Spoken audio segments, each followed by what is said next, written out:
I am Richard RJ Eskow, and my next guest played a critical role in history and continues to do so through his work, whistleblowing, revealing government secrets that need to be told, and providing a very important perspective on that information as it is revealed as well. I'm speaking of Daniel Ellsberg. Dan Ellsberg first became widely known to the public when he released the Pentagon Papers to the Senate Foreign Relations Committee in 1969. That was, of course, an event of momentous importance during the presidency of Richard Nixon and played its own part in the Watergate conspiracy and the downfall of Richard Nixon as well. He has continued his good work in the many years since then. He has written a number of books in the meantime as well, including Secrets, a memoir of Vietnam and the Pentagon Papers, Papers on the War, and his most recent book, which I consider extremely important, and I hope many of you will read. It is entitled The Doomsday Machine, Confessions of a Nuclear War Planner, and he joins us now. So first of all, Daniel Ellsberg, thank you so much for coming on the program. Thanks for the opportunity. Thank you.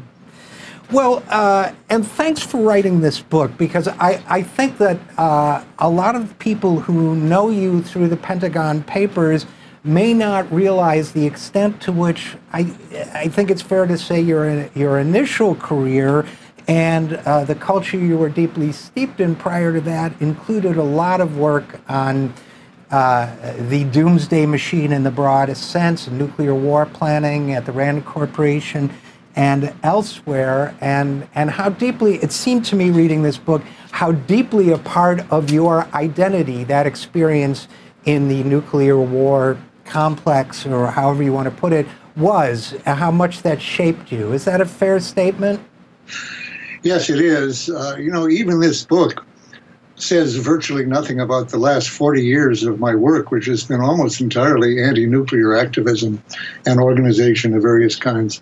I hoped with the ending of my trial and the ending of the war in 1975 that I could help create or, help forge an anti-nuclear movement that would be comparable to the anti-war movement that I'd just been part of and that had inspired me. And in fact, we had some success at that in the freeze movement in the 80s, and particularly in some other cases. But I had also expected to be publishing documents like the Pentagon Papers dealing with nuclear weapons and nuclear war planning and nuclear command and control, which had been my professional expertise before I worked on Vietnam at the Rand Corporation and as a consultant to the Defense Department and the White House. And those documents, as is described in the book, we don't need to go into it here, got lost to my dismay during my trial in the mid-70s. And I wasn't able to put those out. And really, without those documents, no publisher was anxious to publish a book. And that's been true up until now. This very book was turned down on commercial reasons by 17 publishers before Bloomsbury picked it up. And I think their judgment has been vindicated in the sales. But certainly President Trump has helped the sales of this book a great deal because he's brought the issue of nuclear danger to the fore in a way that it hasn't been for years. Well, I'm sure that's true in the sense that people view President Trump, not without justification, as being an unstable personality, and they recognize that his finger is on the nuclear trigger. But it also strikes me, one of the things that I got out of reading your book is that this is not an issue of strictly partisan madness. I mean, this is not a matter of those crazy... It's institutional madness. It's not personal madness so much, right? It's not personal madness, and it's not partisan madness, is it? I mean, first of all, madness, yes. Yeah, that was my number one takeaway, Daniel Ellsberg, reading your book, was that this is a form of, to me, of collective insanity, which we have not yet escaped. You understand? That reaction may be what you hoped for from the book, but it was certainly the one that I had reading it. Yes, many people now have, been alerted to the problem of nuclear danger and certain aspects of it. Aspects that have actually always been true, such as the fact that the president can, on his own, and it's all been men so far, his own initiative, initiate nuclear war. What's little less known is that he's not the only one who can do that. There are many people in the system who, if communications are out with Washington, or if they decide to act on their own at various levels of command, could initiate nuclear war. And so the problem didn't begin with President Trump. It is, of course, concerning that he's so impulsive, that he uses terrible rhetoric, fire and fury, so freely implying nuclear war. But actually, he's not the first to make nuclear threats. He's just enunciating a policy that has been held to by every one of our presidents since Truman. And that is that we reject the notion of a commitment not to initiate nuclear war, a no first use. We will not be the first to use nuclear weapons. They will be used only, if at all, in retaliation to a nuclear attack, and the preparation for that is only to deter such a nuclear attack. That notion has been rejected by every one of our presidents, who has retained a free hand explicitly to threaten first use of nuclear weapons, and in most cases actually has done so, often in secret from the American public, not, of course, secret from the people who are getting the threats. So the classification system has been used very effectively to keep the public, the American public, ignorant of how often we have actually, that is our president in our name, has actually threatened and in some cases prepared for initiating nuclear war. And our policies, like our NATO policy in Europe, are absolutely founded on that threat. Well, and one of the points you make very early on in the book, and very clearly, and I'll paraphrase, of course, but you make the point that we say that since Hiroshima and Nagasaki, we have not used the nuclear weapons, but that in fact, in certain ways, we've used nuclear weapons a number of times, the same way that a bank robber uses a gun in a robbery. Even if it's not fired, it's the weapon of coercion. And I think your point being that one of the reasons presidents have not forsworn the idea of first use of nuclear weapons is that it's at great risk of retaining it. They take that risk because they find it convenient in terms of international pressure and international relations. Is that a fair paraphrase of your point? Absolutely, absolutely. And President Obama, for example, and he's not the first, I think, really wanted to adopt a no first use assurance that our weapons were solely for the purpose of deterring nuclear attack and, if necessary, responding to it. He couldn't get that through his own cabinet, his own Secretary of Defense, Ash Carter, or his Secretary of State, who said there are allies who depend or who want us to make that threat that we would initiate nuclear war in their defense, so-called, to protect them if they were attacked.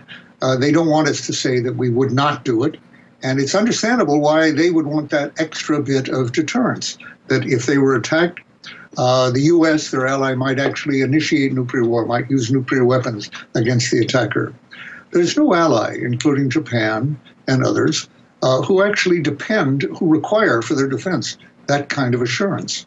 NATO believed, or was led to believe by us, that they did on the grounds that they were facing enormous Warsaw Pact and Soviet Union forces poised to invade them. Japan is not facing anything like that, nor is anybody else, as a matter of fact. The U.S.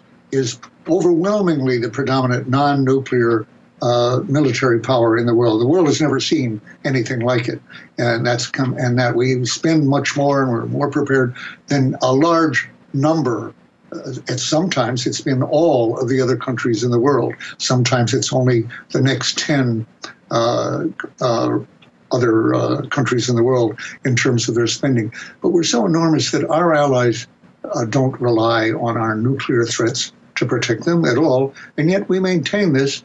And it's not only that the president himself, in contrast to Obama, for example, has felt that they had to do this, but rather that if they dropped it, they would be attacked by political rivals, by people like McCain, who just died just now, who absolutely was very hawkish, and was one of those, especially Republicans, but Democrats as well, who said, no, we've got to be tough. We've got to threaten nuclear weapons. So when Trump said in the campaign, and since, he would never take the threat off the table, that is, this loaded gun on the table, it sounds like a kind of Western poker stakes game of some sort, but he would never take that off the table. He was following in the tradition of every president, including his rival, Hillary Clinton, who really was saying much the same. The problem with this, having this threat, is that it preserves, it supports our maintaining a huge first strike capability. That is, a capability of disarming the other superpower, Russia or the Soviet Union earlier, with a first strike. It can't be done feasibly. We can't destroy all their submarine missiles. They will have enough under any circumstances, for whether we go first or second, to destroy our society, just as our submarines have had that capability against Russia all this time. Nevertheless, we keep ICBMs that are essentially lightning rods for attack.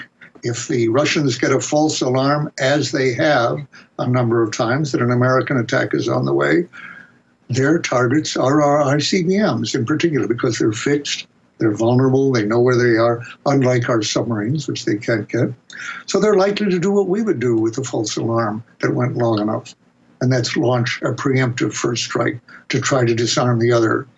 That would lead to the death of nearly everyone on Earth by starvation through the phenomenon of nuclear winter, which we can talk about, but which has gotten much too little attention.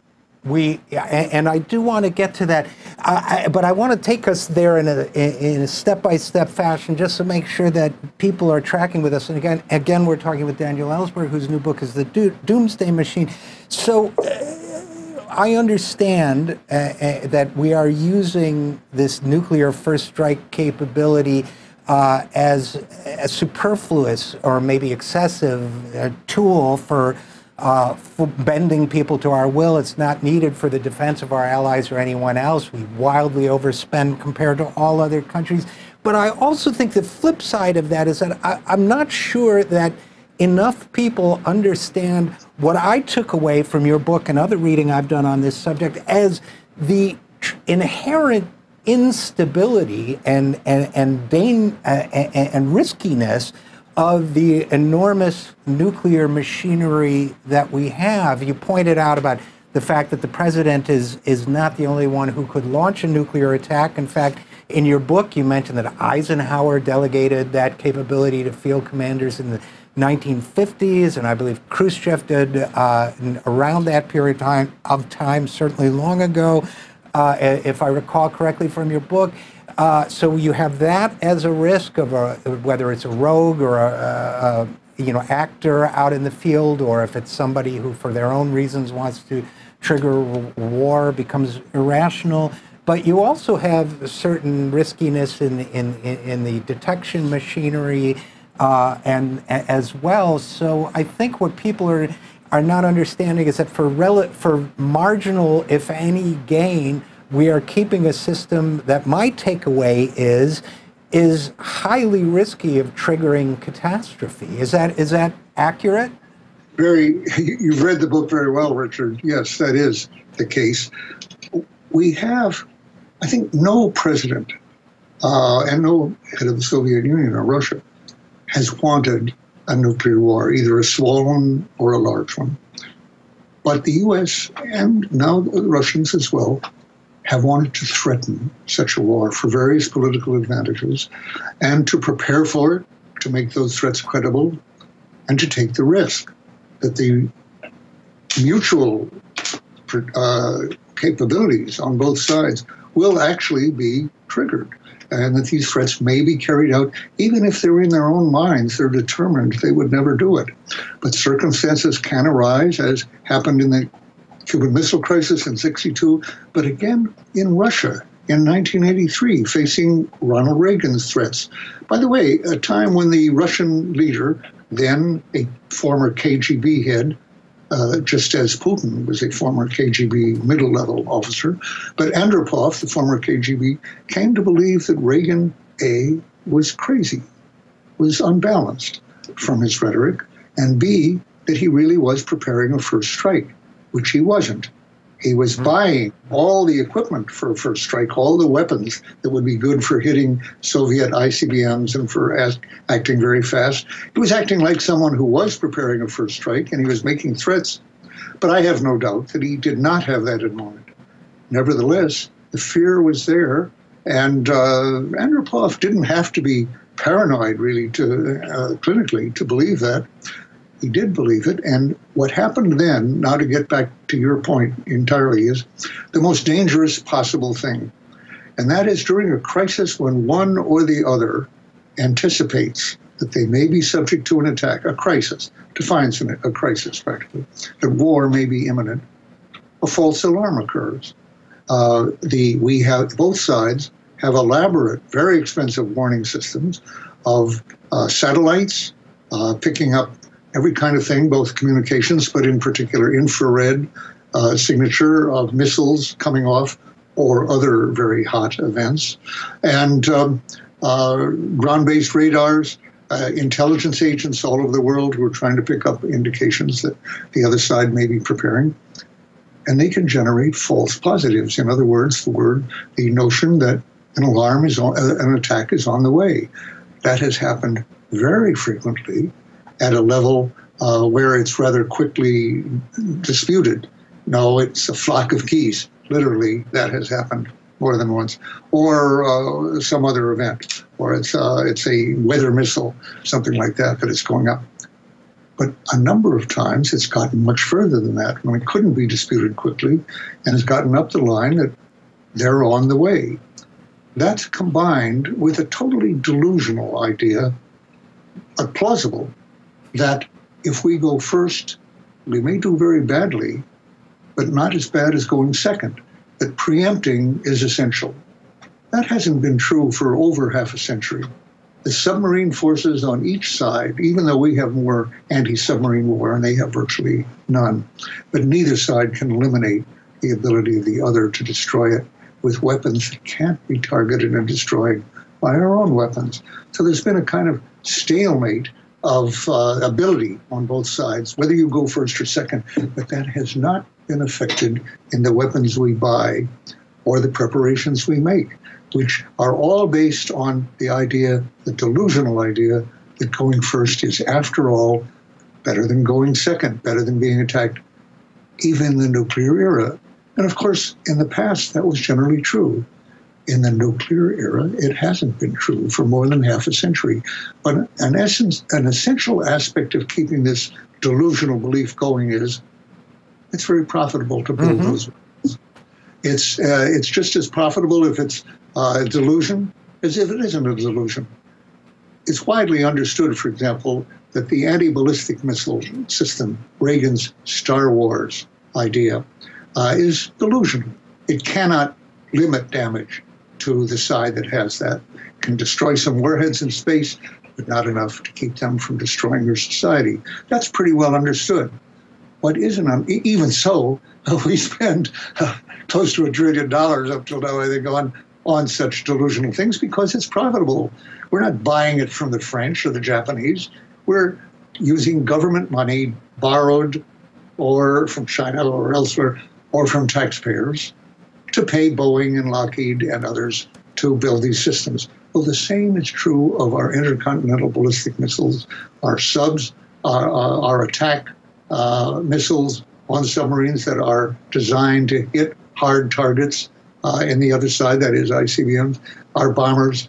All that is very profitable, and people haven't really faced the fact that spending money on this, which is very profitable for these corporations and supports our whole engineering and science and research and development institutions in this country, will have no more effect than trying to hit warheads in space. So it's hard to get away from it. Therefore, we are reconstituting what amounts to a doomsday machine. As I say, we'll get to that. But it's an attack case which is supposed to limit damage to the United States, but which, in targeting cities all over the other side's country, both the Russians do this and we do it, will actually have effects that destroy both the attacker and nearly everyone else. Well, this entire system that you described, Daniel Ellsberg, it requires, certainly at a minimum, tens of thousands of reasonably intelligent to very intelligent people working within the national security system in its broadest sense, both in the Pentagon and for contractors and consultants and others. It requires a great many people who have intellect and training to totally disregard, it seems to me, what should the self-evident nature of the context they're working in. And it strikes me, how does this, I understand the financial incentives, believe me, I talk a lot about financial incentives here, but how does that allow people to maintain delusional beliefs, even when those beliefs endanger their own species, enough to sustain this doomsday machine industry for so many decades? Well, that's not as, it does sound amazing in a way, and yet it's amazing because we have a somewhat self-deluded notion of what humans are and what humans do and how reasonable they are in terms of, let's say, looking at the long run or the larger picture or the larger consequences of what they're doing. Actually, the reality is this to a large extent. Upton Sinclair made the point, it's very hard to make a man understand something when his job, his career depends on his not understanding it. In other words, not seeing what the long-term consequences are, not questioning his boss who understands something different, delusionally. In other words, to keep a job, to keep a career, people do, in fact, blind themselves in a state of denial to evidence and to rational following things to conclusions to a degree that most individuals, including me, everybody, generally denies. So we don't realize how just common this really is. And of course, we're dealing here with a case like climate, by the way, where the policies threaten the existence of civilization. That's new, both in the climate and the nuclear era, which, by the way, the era where we first became really having an enormous impact on the effect of burning fossil fuel into the atmosphere, took enormous strides at the end of Cold World War II. Had been going on for centuries, but and wasn't really appreciated until much later. Same as the nuclear era, essentially. So this real change here, my form of the Upton Sinclair, which I thought of long earlier before I read him, was anyone can be as dumb as he has to be to keep his job. And I was thinking there of Air Force people and others that I was dealing with, the Rand Corporation, of which I was an employee, worked mainly for the Air Force then. And I was dealing with very smart people, colonels, majors, even a few generals. No question of their being very smart. And yet they were making plans that looked insane. Definitely, for example, targeting, this is still true, by the way, to a large extent, targeting the command and control of Russia with the clear in the notion that you might paralyze their attack if you struck their Moscow or you struck their command and control quickly enough. Of course, ignoring the point that Russia's reaction to that prospect was exactly what ours had been in reality, and that was to assure that the weapons could be fired without Moscow and without the command and control, and would be if they thought there was an attack. If, for example, there was a terrorist, Chechenian, got in hold of some nuclear weapons and attacked Moscow, that would almost certainly have resulted in an all-out nuclear war initiated by them, which would have destroyed them and us and everybody else. But the same was true on our side with the delegation that you mentioned and the others, which to some extent has to be still true. Whatever safeguards they build into the system, no nuclear power will really, certainly not the superpowers, will not allow themselves to be paralyzed by a single weapon on their capital or on a few command posts. That isn't going to happen so long as we rely on nuclear deterrence at all. So it's never going to be just the president, whether it's Trump or anyone else, who's the only one who can launch those weapons. And that does make the system, as you say, unstable in terms of the warnings that both sides actually do get. I failed to mention in 1983, I was talking about Andropov. There was an actual warning from his new satellite, infrared satellites, that they had detected, satellites had detected the plumes, the infrared, the hot exhaust of a number of missiles that were on their way to Russia. And the man who was in charge of passing that warning on was urged by all of his subordinates, his name was Petrov, Colonel Petrov, to pass on the word that there was an attack on the way. He wasn't sure, and he was very impressed that if he did, in the then context of Cold War, with Andropov believing that Reagan might well be attacking and was prepared for it, to preempt it, he knew that if he passed on the word that there was even a 50% chance that they were being attacked, which he had to acknowledge was the case, at least 50%, they would take it as equivalent to a full warning, and they would end most life on Earth at that point. And he didn't follow his rules or his subordinates. He reported that it was a false alarm. Fortunately, since it was, these satellites had detected sunlight bouncing off very high atmospheric clouds as the hot missile plumes of missiles coming at them, and it had generated a false alarm.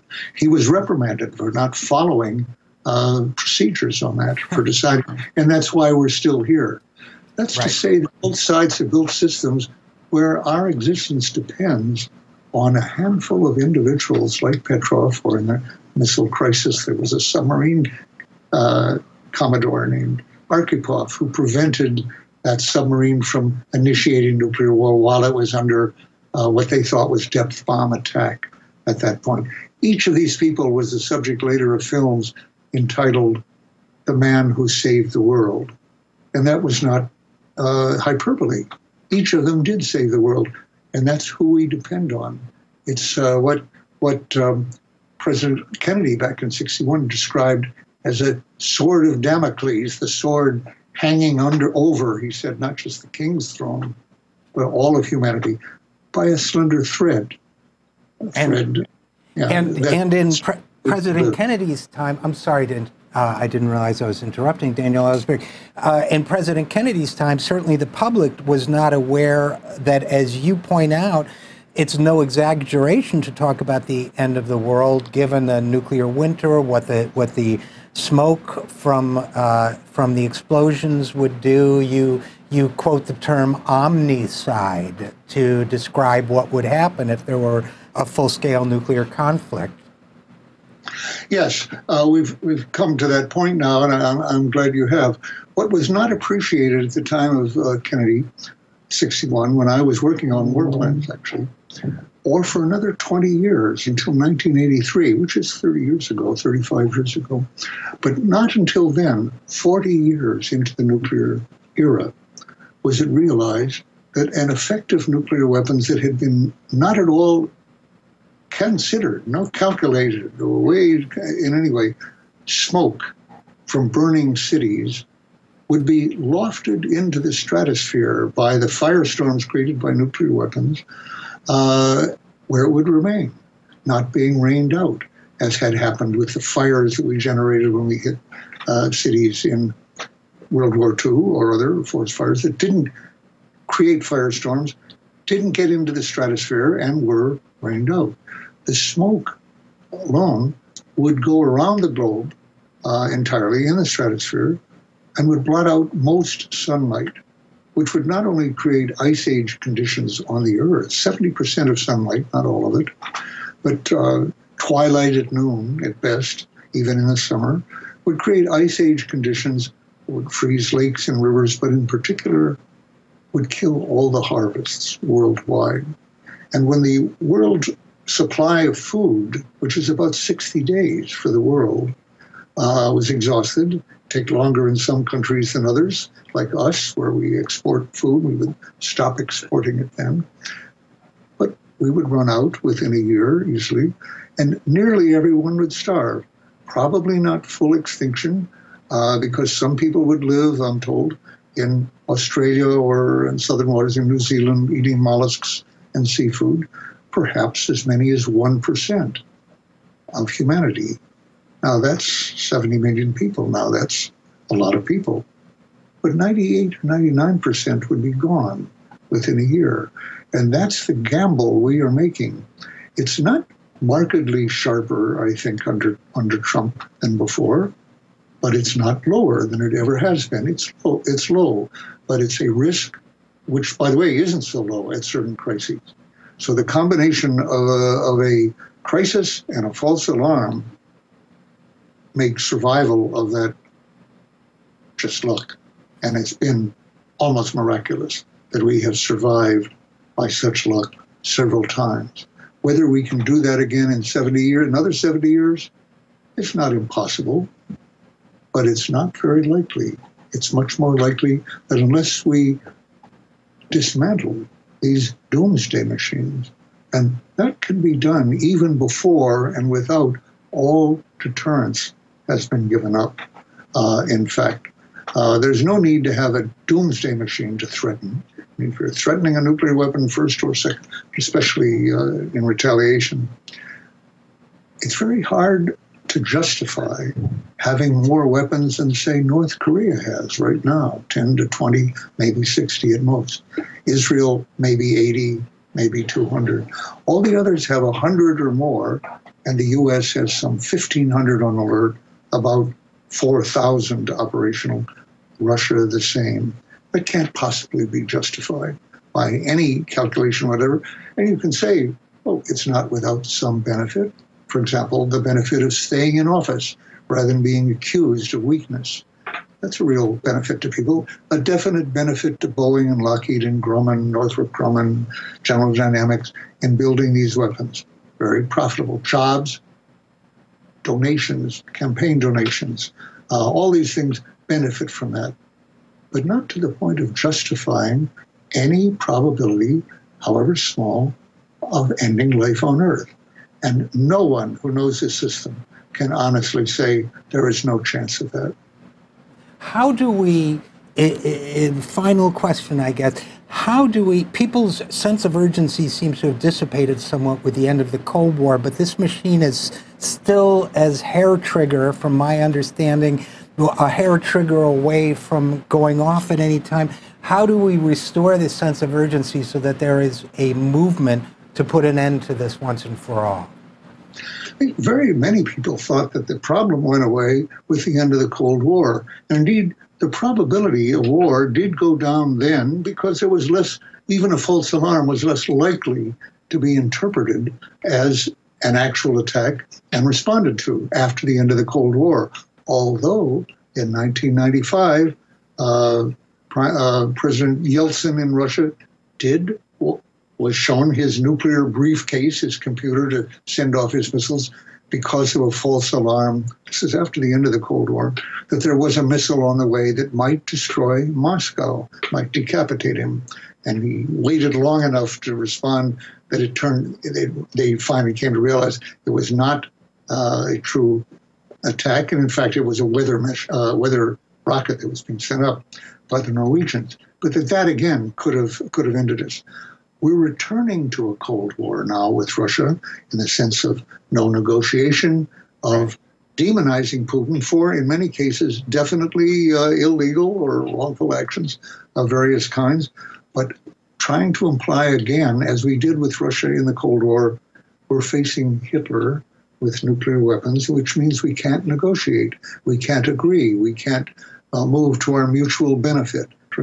That was never true. I believed it then. I was wrongly accepted that and acted on that, but it was wrong then, and it's wrong now.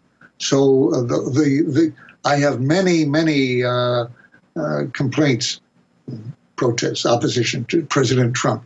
Not in one respect, not in terms of talking with Kim Jong-un or with Putin, in terms of that, as opposed to refusing to negotiate, dealing to no, I support that. But when you ask what can be done, I think the public has to come to realize, first of all, that we do have this doomsday machine. You used the word, or you quoted me as quoting John Somerville, using the word omnicide, the death of everything. It isn't quite everything, but it's close enough to that to make that term not hyperbolic. And we shouldn't have that. We don't need it. It would be to our advantage if we did not threaten that or take the risk of preparing to cause that. Same is true of Russia, absolutely. Actually, the same is true of all the nuclear states, possible exception of North Korea.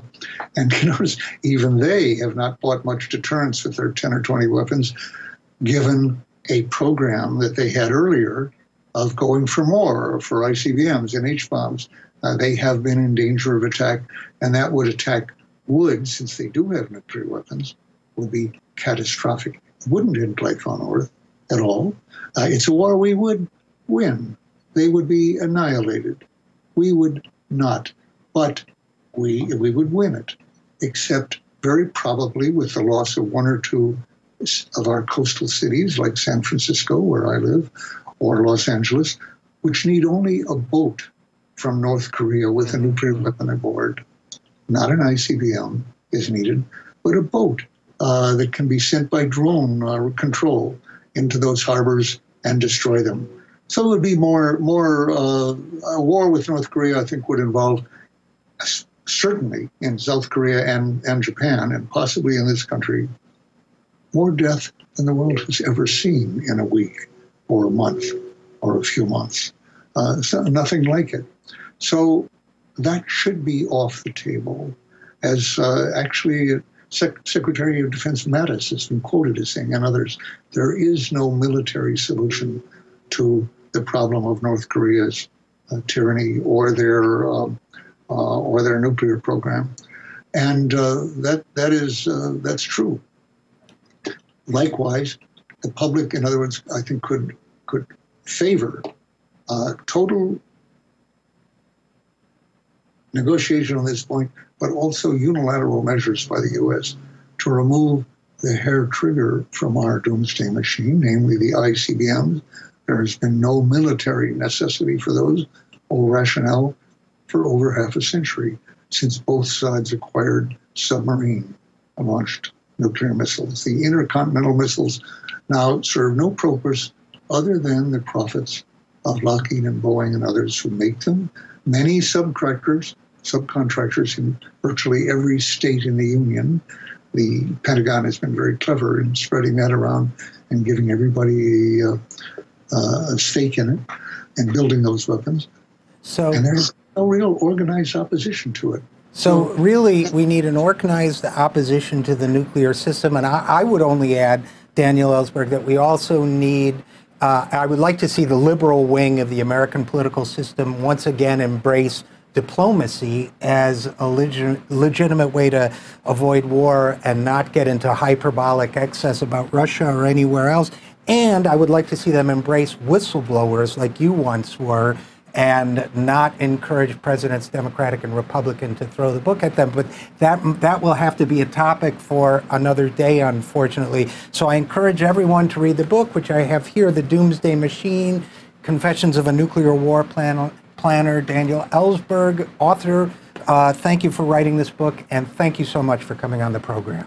Thank you for giving me the opportunity. Thank you.